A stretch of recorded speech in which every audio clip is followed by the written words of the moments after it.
Hello दोस्तों, यदि आप हमारे चैनल से नए जुड़े हैं तो हमारे चैनल एवी लाइव को सब्सक्राइब जरूर करें और अपने दोस्तों में शेयर करें।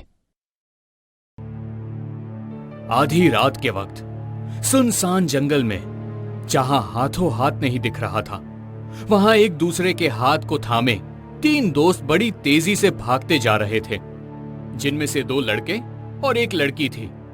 भागते भागते वो एक बड़े से इमली के पेड़ के नजदीक पहुंचे और वहां खड़े होकर जोर जोर से सांस लेने लगे। चारों तरफ देखने लगे और उनमें से एक लड़का बोला,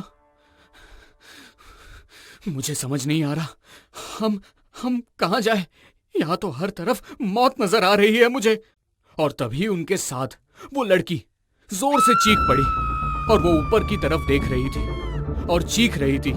बाकी दोनों ने भी जब ऊपर देखा तो वो भी चीखने लगे, क्योंकि वहां उनकी एक दोस्त की लाश जले हुए कंडीशन में लटकी हुई थी और उसके मुंह से कुछ टपक रहा था। और इन तीनों के ऊपर देखते ही उसने अपनी आंखें खोली और मुस्कुरा उठी। इससे पहले कि ये तीनों वहां से भाग पाते, उसकी लाश इन तीनों के ऊपर गिर पड़ी। कुछ घंटे पहले दोनों तरफ दूर दूर तक फैला हुआ जंगल, और उस जंगल के बीच में सड़क पर तेजी से भागती हुई वो खुली जीप। उसमें बैठे चार दोस्त, रीवा, सिमरन, गौरव और पंकज। रीवा दोनों तरफ दूर दूर तक फैले हुए जंगल को देखती हुई बोली, गाइस, मुझे बहुत डर लग रहा है। देखो, हर बार लक काम नहीं आता।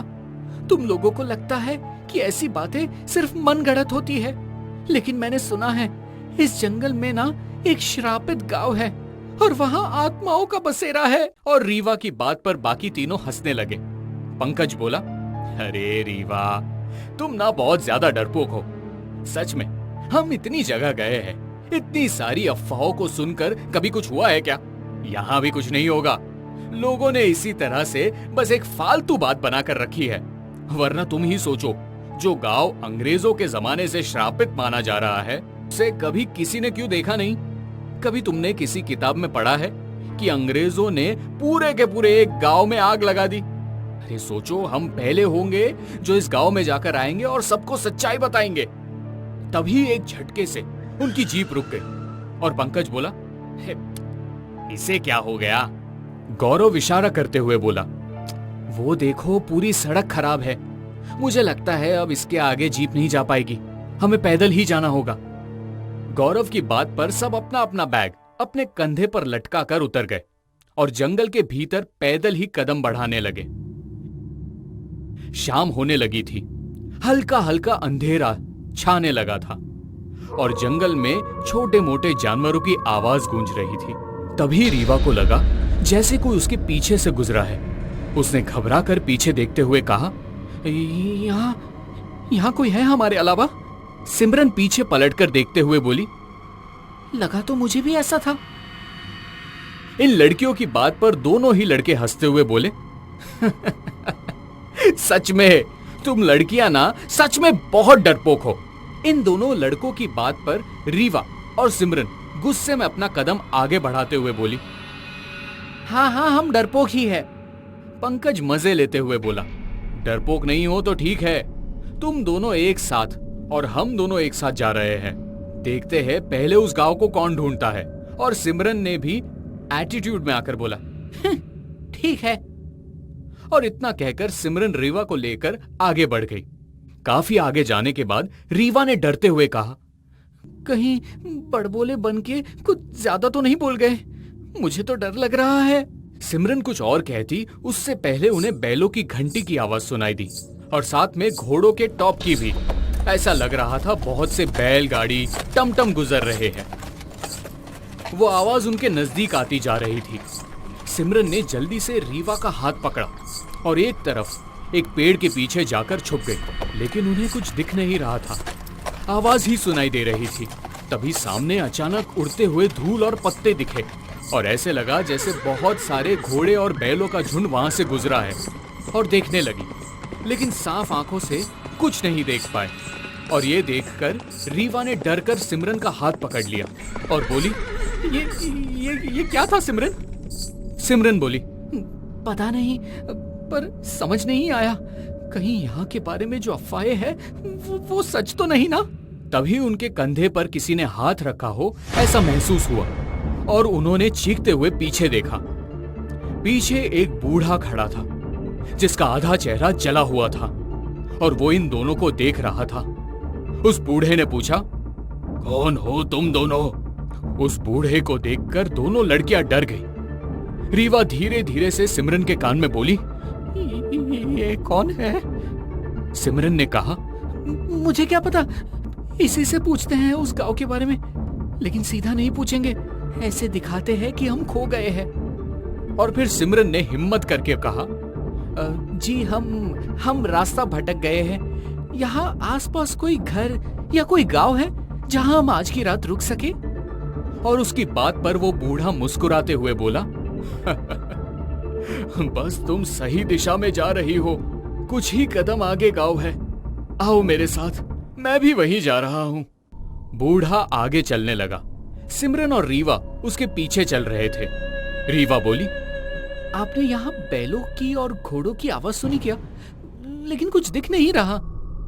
वो बूढ़ा पीछे पलटकर इन दोनों को देखकर बोला, यहाँ बहुत कुछ दिखता है लेकिन होता कुछ नहीं।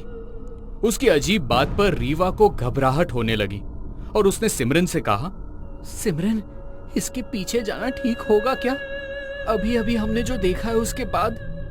सिमरन बोली, जंगल में भटकने से तो अच्छा है ना कि आज की रात कहीं रुक जाए, और वैसे भी पता नहीं वो गौरव और पंकज कहाँ है। दोनों लड़कियां उस बूढ़े के पीछे पीछे उस गांव तक पहुंच चुके थे। उस गांव को देखकर ये दोनों ही हैरान थे, क्योंकि वहां बहुत सारे लोग थे। बच्चे, बूढ़े, जवान सब अपने काम में थे। बच्चे खेल रहे थे कि उस गांव को देखकर ऐसा लग रहा था कि वो समय में बहुत पीछे है, अभी के समय से उसका कोई लेना देना नहीं है। सिमरन ने कहा, ऐसा लगता है जैसे लोग कभी गांव से बाहर ही नहीं निकलते। उस बूढ़े ने दोनों लड़कियों को झोपड़ा दिखाते हुए इशारा किया, वहां चली जाओ, वहां तुम लोग इंतजार करो, मैं तुम लोगों के खाने पीने की व्यवस्था करवाता हूं। रीवा और सिमरन दोनों ही आसपास खेलते हुए बच्चों को देखकर झोपड़े की तरफ बढ़ गए और झोपड़े में जाकर बैठ गए। ये लोग अभी वहां बैठे ही थे कि झोपड़ी का दरवाजा बंद हो गया। रीवा और सिमरन दोनों ही डर कर उठकर खड़ी हो गई और एक दूसरे की तरफ देखते हुए बोली, ये क्या था? अचानक बाहर से चिल्लाने की आवाज सुनाई दी। उन्होंने खिड़की से बाहर झांक कर देखा तो चारों तरफ आग लगी हुई थी। इन दोनों को देखते ही देखते सब जलकर खाक हो गए। उस झोपड़े में जहां ये लोग रुके हुए थे वो झोपड़ा भी जल रहा था। रीवा और सिमरन दोनों झोपड़े का दरवाजा पटक पटक कर चिल्लाने लगे। तभी दरवाजा खुला और उन्होंने देखा सामने गौरव और पंकज थे। उन दोनों को देखकर इनकी जान में जान आई। गौरव और पंकज ने कहा, अरे तुम दोनों यहाँ क्या कर रही हो? ये क्या है? रीवा बोली, ये वही श्रापित गांव है, यहाँ सब कुछ माया है, हाँ हम फंस गए हैं। और पंकज ने कहा, अरे कुछ नहीं होगा, भागो यहाँ से। गौरव ने तुरंत रीवा का हाथ पकड़ा और वहां से भागा। उसके पीछे ही पंकज भाग रहा था। वो लोग उस गांव से काफी आगे आ चुके थे। तभी पंकज ने कहा, सिमरन कहाँ है? उन्होंने देखा सिमरन उनके साथ नहीं थी। रीवा जोर जोर से रोती हुई बोली, कहीं सिमरन वही तो नहीं रह गई, अब हम क्या करेंगे? तभी उन्होंने देखा उनके पीछे आग लगे हुए घोड़े दौड़कर आ रहे थे। ये देखकर ये तीनों वहां से जान बचाकर भागे। भागते हुए पंकज ने कहा, एक बार यहां से बच जाते तो फिर सिमरन को ढूंढ लेंगे। ये दोनों वहां से भागते हुए जंगल में काफी अंदर आ चुके थे और एक बड़े से इमली के पेड़ के नीचे पहुंचकर उन्होंने देखा वो आग लगे हुए घोड़े गायब थे। ये तीनों वहां खड़े हो गए और जोर जोर से सांसें लेने लगे। तभी रीवा को अपने ऊपर कुछ टपकता हुआ दिखाई दिया। उसने ऊपर देखा तो जोर से चीख पड़ी। रीवा के चीखते ही उन दोनों लड़कों ने भी ऊपर देखा तो उन दोनों की आंखें भी खौफ से फटी की फटी रह गई, क्योंकि उस इमली के पेड़ के ऊपर सिमरन की जली हुई लाश लटक रही थी। वहां उसके मुंह से कुछ टपक रहा था। इन तीनों को देखते ही देखते सिमरन ने अपनी आंखें खोली और उसकी लाश इनके ऊपर गिरी। रीवा और गौरव जल्दी वहां से हटे, लेकिन पंकज के ऊपर सिमरन की लाश गिर गई थी। इन दोनों ने पंकज को उसकी लाश के नीचे से निकालने की कोशिश की, लेकिन देखते ही देखते पंकज की लाश जमीन के अंदर समा चुकी थी। रीवा जोर जोर से चिल्ला रही थी और गौरव ने उसके मुंह पर हाथ रखते हुए कहा, अरे चुप रहो, चिल्लाओ मत। यहाँ कहाँ क्या है कुछ समझ नहीं आ रहा। यहाँ से निकलते हैं, चलो भागो।